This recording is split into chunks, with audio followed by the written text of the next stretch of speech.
one of the deadliest places on Earth. Every known virus is here. It's gonna seem very claustrophobic. You need to be straight with me. Can you do this?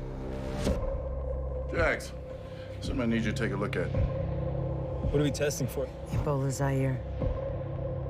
I have a husband, 2 kids. We have a duty to protect them. Oh my God. You're scaring the hell out of me, Nance. I need to get back in there. It's Ebola. It's learning. It's evolved. It will wipe us out if we don't get ahead of it. Whoa. You're gonna get us all killed. I'm trying to keep my family safe.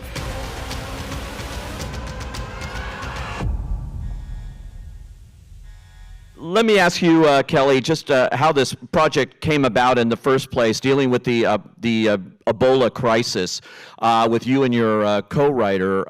It's a very, very realistic portrayal of it, but it's also a very human one. It is entertaining to watch in its own weird way. I feel that's kind of strange, but it is. You've made a nail-biter here. I mean, I think the thing was, especially with Nancy Jackson and Peter Jarling, which Juliana and Topher play, obviously, they are characters that you can really relate to. I mean, it's a mom who goes home, and that's what kept running in our heads. How do you go work with Ebola in a lab every day and then go home and make dinner for your kids? Like, who is that lady? And we wanted to Wash your hands first. a lot in bleach. And I think with Peter Jarling, I mean, this is a guy who has an incident, I won't ruin it, and we wanted to delve into the psychology of what it would be like for an average person who just goes to work and you suddenly are exposed to something that could kill you within the next week. That's an interesting character to dive into. And did you want to do this when they first came to you? What was your feeling about it? Well, I was looking for a light comedy, and I thought, this sounds good. Ebola, yay. I took the job because the story, I read the book, it was so riveting, and also I loved the character, and I also couldn't believe that it was, at the time when I said yes to the project, it was 2018, and nothing much has changed. I mean, we're still sticking our head in the sand.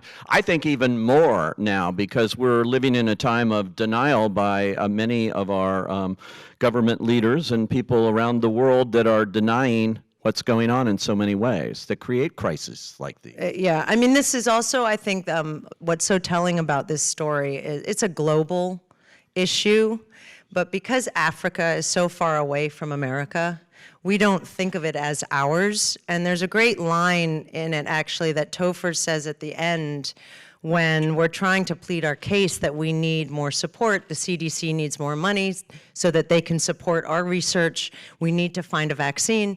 And they say, well, it looks like we dodged a bullet. And Topher's character says, we didn't dodge a bullet, the bullet hit us. Mm-hmm.